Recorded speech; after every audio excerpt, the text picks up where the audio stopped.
मुंशी प्रेमचंद की संपूर्ण कहानियाँ मानसरोवर भाग 1 के अंतर्गत आज हम बात करेंगे मुंशी प्रेमचंद की बहुत ही प्रसिद्ध कहानी सुभागी के बारे में।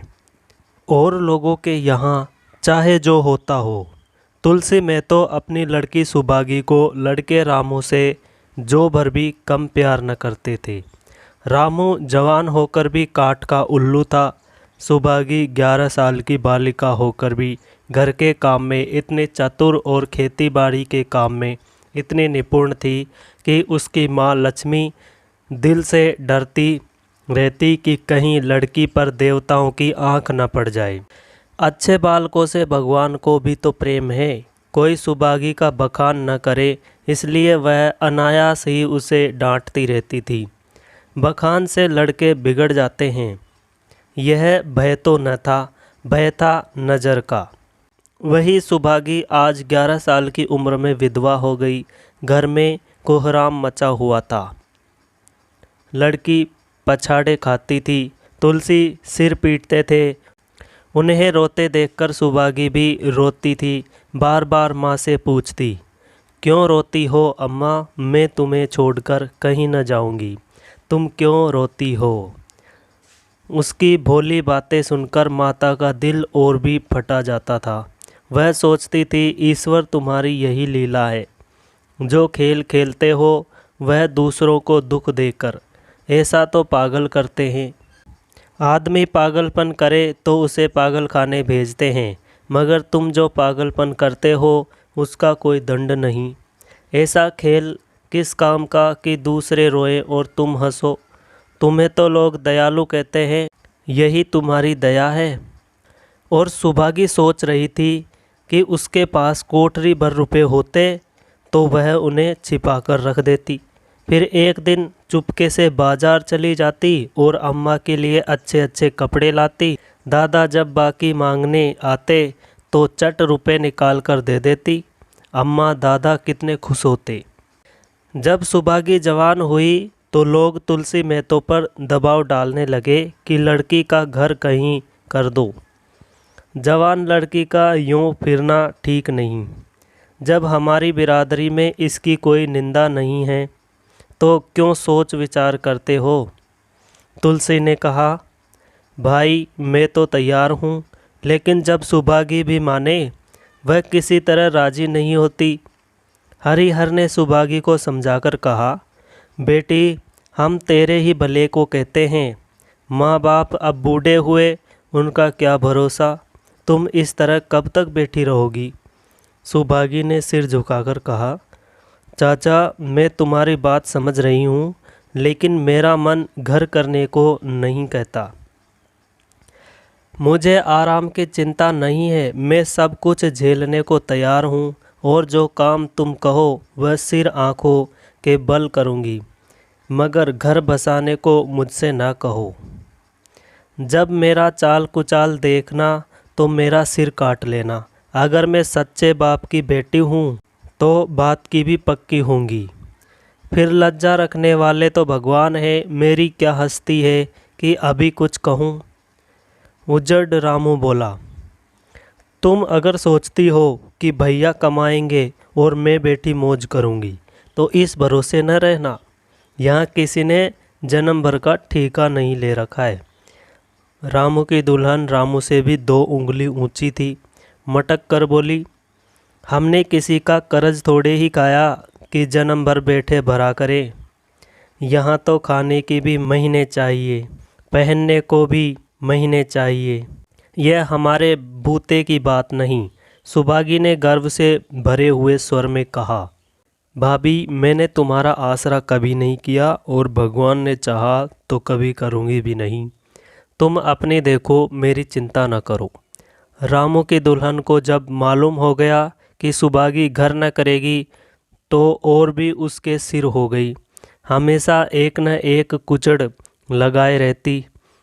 उसे रुलाने में जैसे उसको मज़ा आता था। वह बेचारी पहर रात से उठकर कूटने पीसने में लग जाती, चौका बर्तन करती, गोबर पाती, फिर खेत में काम करने चली जाती।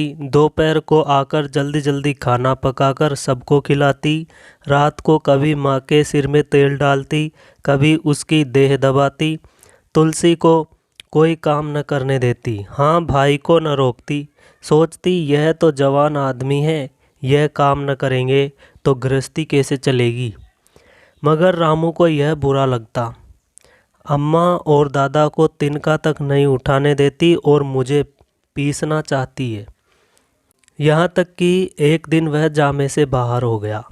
सुबागी से बोला, अगर उन लोगों का बड़ा मोह है तो क्यों नहीं अलग लेकर रहती। तब सेवा करो तो मालूम हो कि सेवा कड़वी लगती है कि मीठी।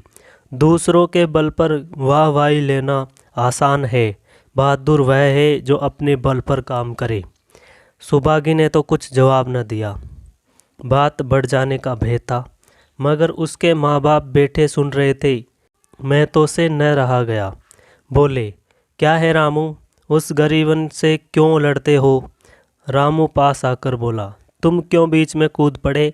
मैं तो उसको कहता था, तुलसी, जब तक मैं जीता हूँ तुम उसे कुछ नहीं कह सकते। मेरे पीछे जो चाहे करना। बेचारी का घर में रहना मुश्किल कर दिया। रामू, आपको बेटी बहुत प्यारी है तो उसे गले बांध कर रखिए, मुझसे तो नहीं सहा जाता। तुलसी, अच्छी बात है, अगर तुम्हारी यह मर्जी है तो यही होगा। मैं कल गांव के आदमियों को बुलाकर बंटवारा कर दूंगा, तुम चाहे छूट जाओ। सुबागी नहीं छूट सकती। रात को तुलसी लेटे तो वह पुरानी बात याद आई, जब रामू के जन्मोत्सव में उन्होंने रुपए कर्ज लेकर जलसा किया था और सुबागी पैदा हुई तो घर में रुपए रहते हुए भी उन्होंने एक कौड़ी न खर्च की। पुत्र को रत्न समझा था, पुत्री को पूर्व जन्म के पापों का दंड। वह रत्न कितना कठोर निकला और यह दंड कितना मंगलमय। दूसरे दिन महतो ने गांव के आदमियों को जमा करके कहा, पंचो, अब रामू और मेरा एक में निभा नहीं होता। मैं चाहता हूँ कि तुम लोग इंसाफ से जो कुछ मुझे दे दो वह लेकर अलग हो जाऊँ। रात दिन की किचकिच अच्छी नहीं। गांव के मुख्तार बाबू सज्जन सिंह बड़े सज्जन पुरुष थे। उन्होंने रामू को बुलाकर पूछा, क्यों जी, तुम अपने बाप से अलग रहना चाहते हो। तुम्हें शर्म नहीं आती कि औरत के कहने से माँ बाप को अलग किए देते हो। राम राम। रामू ने ठिठाई के साथ कहा, जब एक में गुजर न हो तो अलग हो जाना ही अच्छा है। सज्जन सिंह, तुमको एक में क्या कष्ट होता है। रामू, एक बात हो तो बताऊं। सज्जन, कुछ तो बताओ। रामू, साहब, एक में मेरा इनके साथ निभा न होगा, बस मैं और कुछ नहीं जानता। यह कहता हुआ रामू वहाँ से चलता बना। तुलसी, देख लिया आप लोगों ने इसका मिजाज। आप चाहे 4 हिस्सों में 3 हिस्से उसे दे दें, पर अब मैं इस दुष्ट के साथ न रहूँगा। भगवान ने बेटी को दुख दे दिया। नहीं, मुझे खेती बाड़ी लेकर क्या करना था, जहाँ रहता वहीं कमाता खाता। भगवान ऐसा बेटा 7वें बेरी को भी न दें। लड़के से लड़की भली, जो कुलवंती होए। सहसा सुबागी आकर बोली, दादा, यह सब बाँट बकरा मेरे ही कारण तो हो रहा है। मुझे क्यों नहीं अलग कर देते। मैं मेहनत मजदूरी करके अपना पेट पाल लूँगी। अपने से जो कुछ बन पड़ेगा तुम्हारी सेवा करती रहूँगी, पर रहूँगी अलग। यूँ घर का 12 बाँट होते मुझसे नहीं देखा जाता।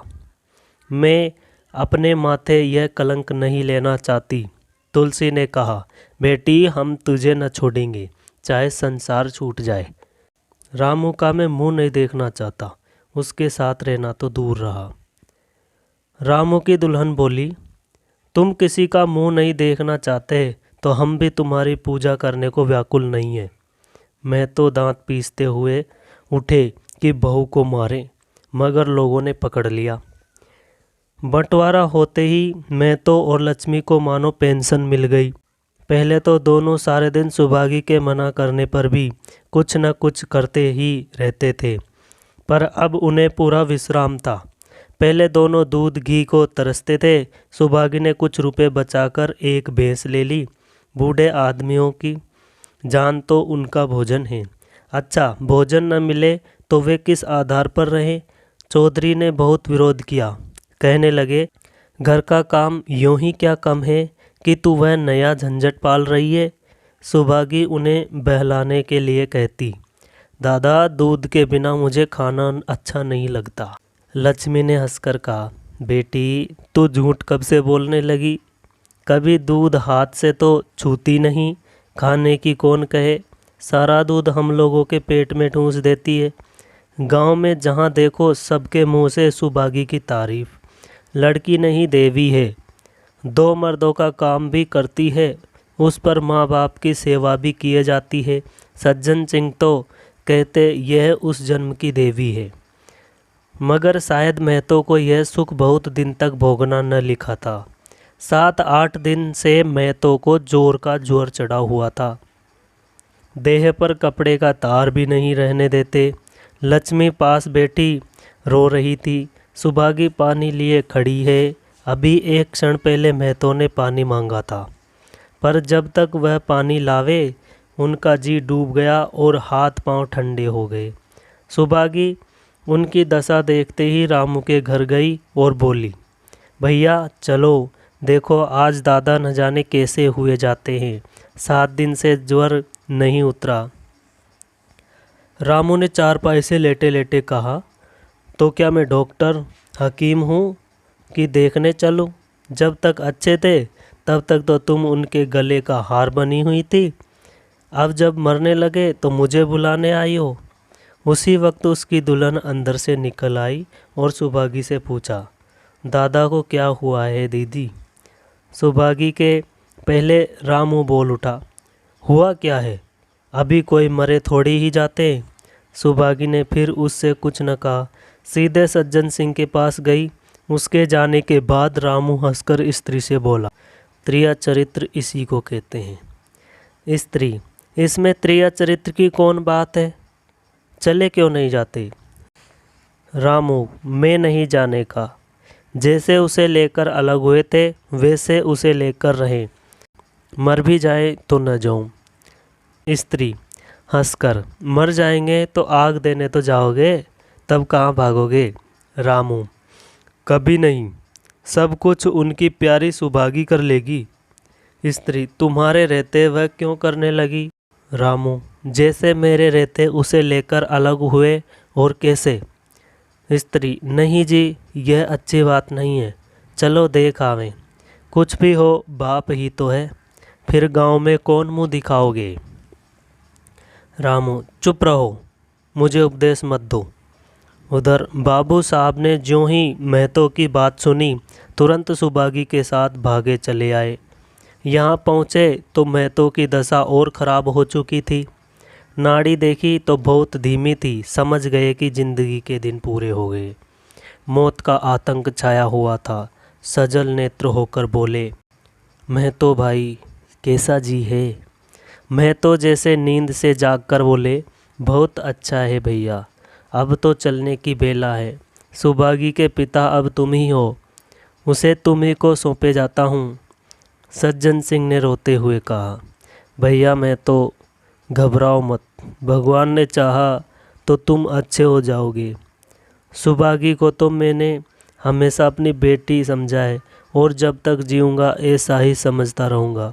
तुम निश्चिंत रहो, मेरे रहते सुभागी या लक्ष्मी को कोई तिरछी आँख से न देख सकेगा, और कुछ इच्छा हो तो वह भी कह दो। महतो ने विनीत नेत्रों से देखकर कहा, और कुछ नहीं कहूँगा भैया, भगवान तुम्हें सदा सुखी रखे।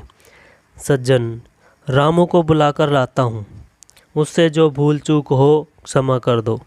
महतो, नहीं भैया, उस पापी हत्यारे का मुंह मैं नहीं देखना चाहता। इसके बाद गोदान की तैयारी होने लगी।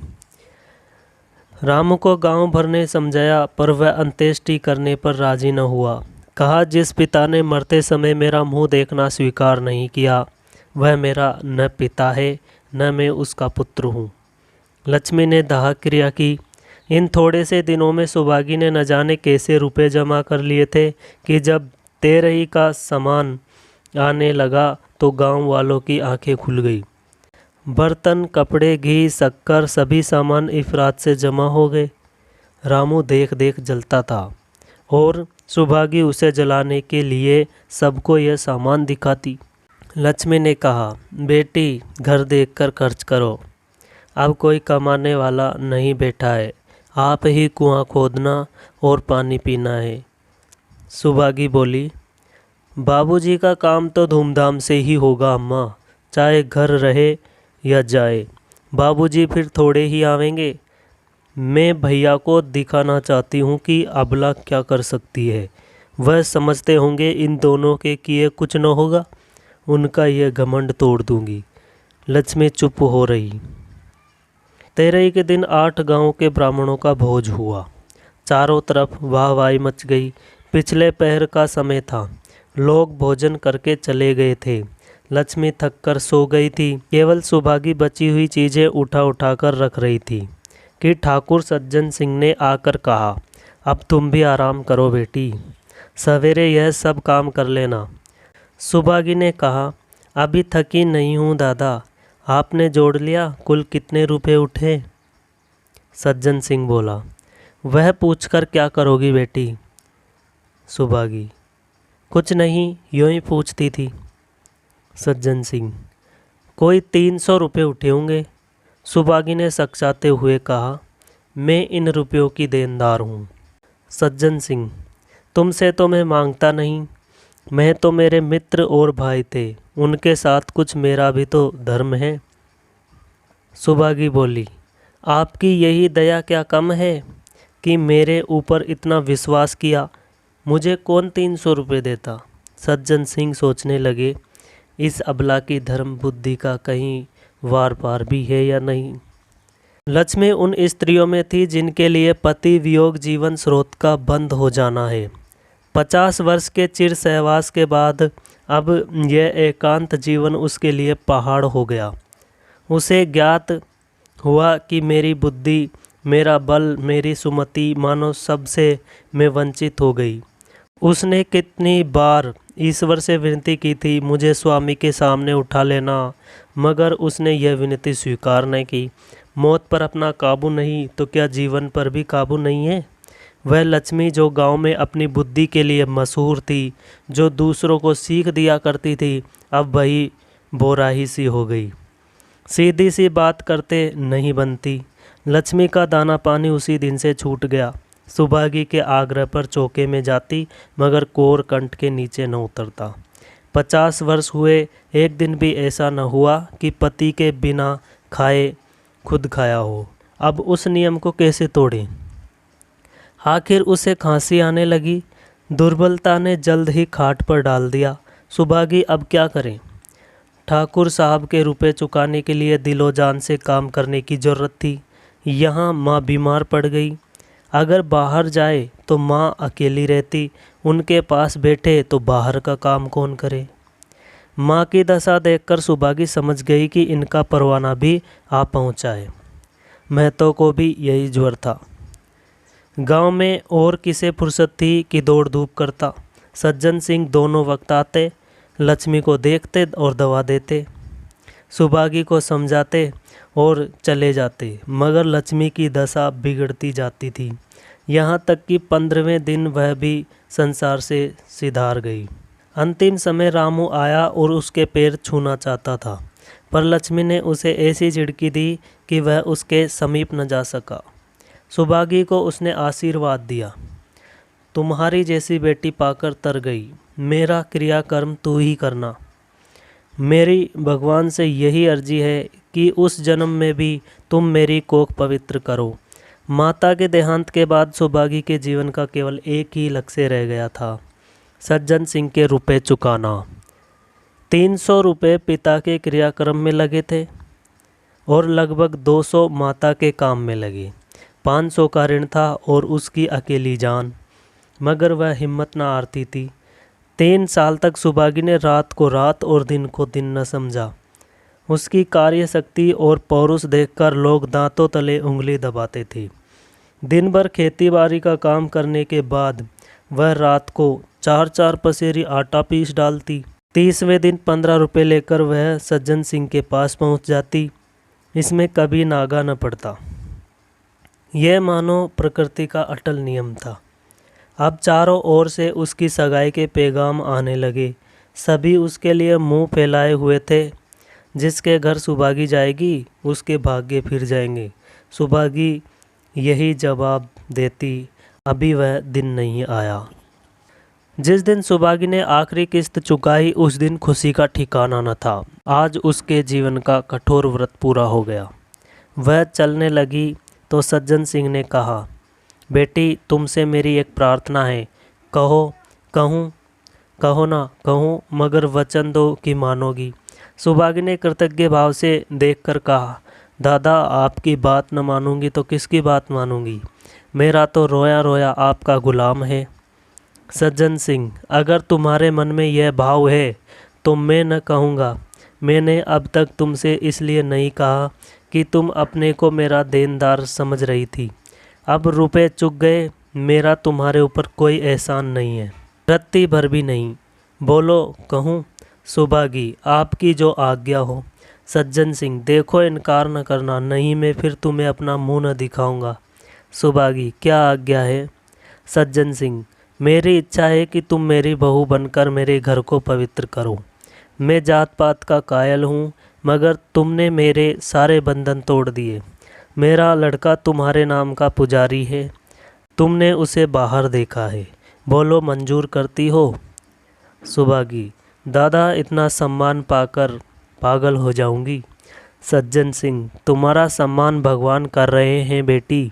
तुम साक्षात भगवती का अवतार हो। सुभागी, मैं तो आपको अपना पिता समझती हूँ। आप जो कुछ करें मेरे भले के ही लिए करेंगे। आपके हुक्म को कैसे इनकार कर सकती हूँ। सज्जन सिंह ने उसके माथे पर हाथ रखकर कहा, बेटी तुम्हारा सुहाग अमर हो। तुमने मेरी बात रख ली। मुझसा भाग्यशाली संसार में और कौन होगा। आपको कहानी कैसी लगी कमेंट बॉक्स में लिखकर ज़रूर बताएं और सब्सक्राइब करना ना भूलें।